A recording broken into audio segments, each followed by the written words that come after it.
All week. All week, that's the only laugh you get, the rest is crap to me. All week, people have been asking me, how's your speech going, Andy? Can't wait to hear the speech, it's going to be absolutely awesome. Well, I beg to differ, so I thought I'm going to try it out on someone first. So, Joseph, my 13-week-old baby, I thought I'd read it to him. And, he laughed, cried and wet himself all the same time. That's good enough for me. Right.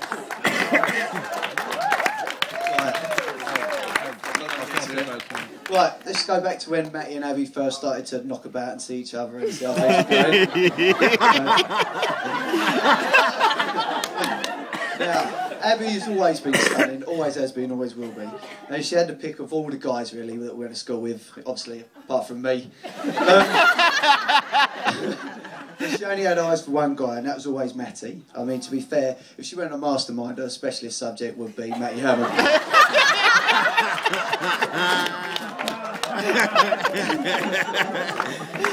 Now, it's only a rumour, but I did hear the reason they put the petrol station at Dumbo in is because of the high demand for fuel for Abi for driving around Easton and past Matty's house 15 times a day.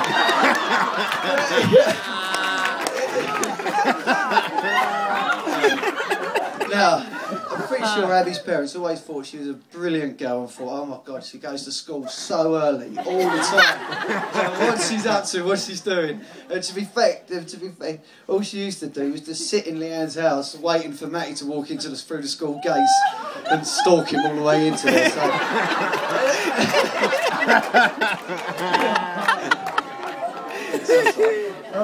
Now, I'm not 100% sure what Abi saw in Matty really, whether it was his Lego haircut or the blue bomber jacket he used to wear all the time, or his amazing tattoo that Weasel still describes today as a shoulder pube. Actually, I think it is pretty obvious to be fair to be thinking about it, and it's something all the Hammond boys have, and they've all brought them with them. And it is an incredibly, massively huge set of ears. I think the girls need to like to touch them every now and then.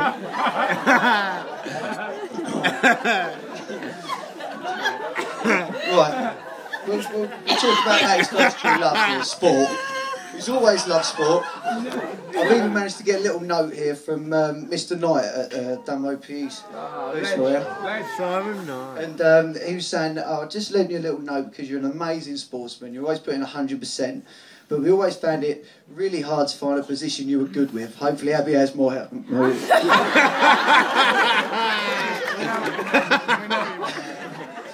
During our school years, me and Matty most weekends used to play sport, to be fair, and we used to go out for a few beers afterwards, go to the cricketers, and then go to the Sailing Oaks, smash a few down there. Classy old place that used to be. And then if things were looking good, we always used to end up at their Hammond's household and do a bit of light entertaining in the jacuzzi. Now this went on for most weekends, which is always fantastic, but in the morning you always have to do the walk of shame down the stairs, where Jane and Trevor used to sit looking at us, Jane with a very disapproval face thinking what are these two boys doing, and Trevor looking at us wishing he was 30 years younger.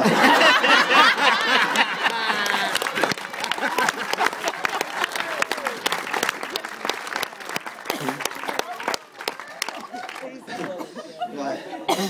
A while after doing all those sort of things and getting pretty beard up most weekends, Matt and Abi's relationship got really, really serious. But that was mainly because Abi got caught driving his car with no insurance.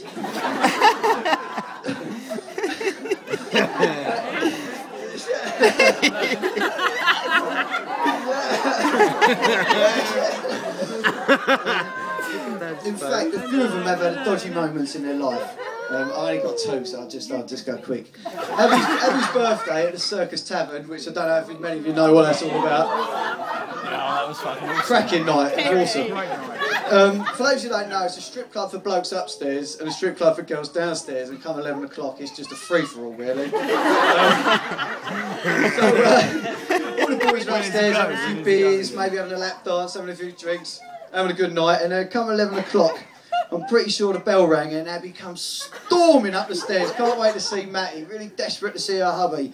And Matty, he was in a position every bloke loves to be in, but not in front of their missus.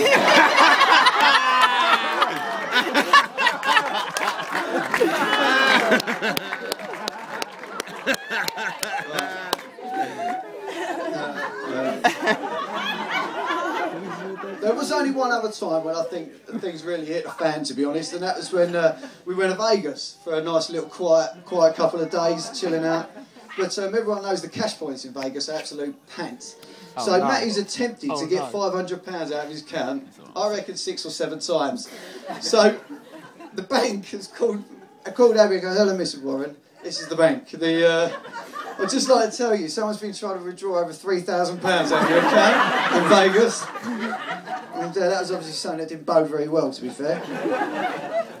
Right, when Matty called me and asked me what I thought of marriage, I said to him, "Listen, Matty, I was really battered, and I don't think about you in that way anymore."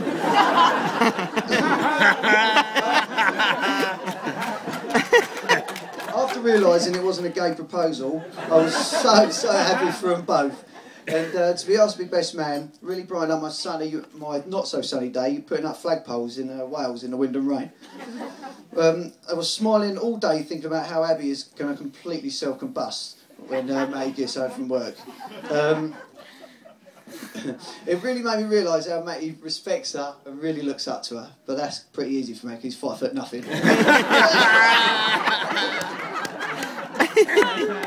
Right.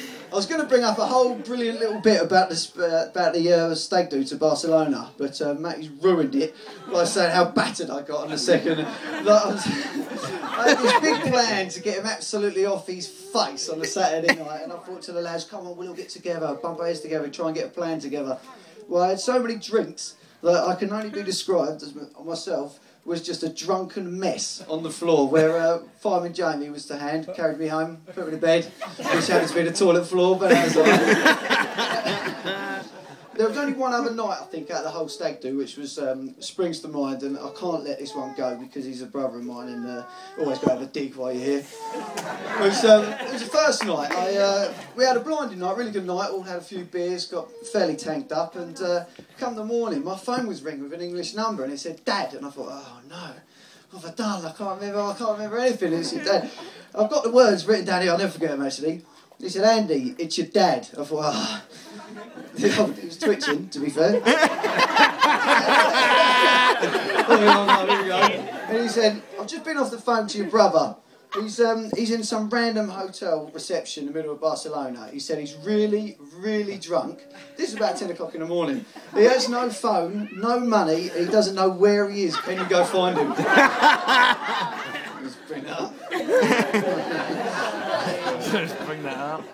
Right. To sum Matty up, he's an amazing guy. He's always been a good listener, but, you know, comes easily as well. Yeah, weird. And a true friend. He's athletic and a brilliant tradesman. The man loves to work. In fact, his brother Rob and Holly say he's always bringing work home with him. They can constantly hear banging and screwing through the walls.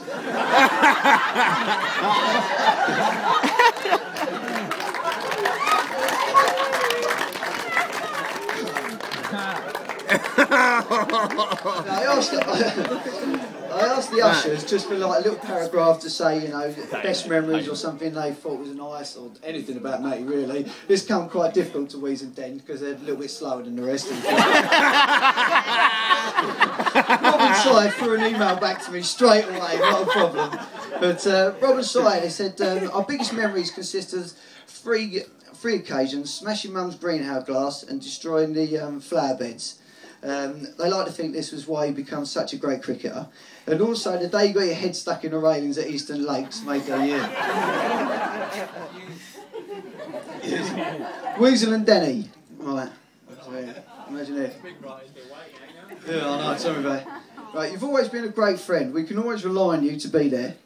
Our friendship has always been the same, even since primary school, just like your haircut."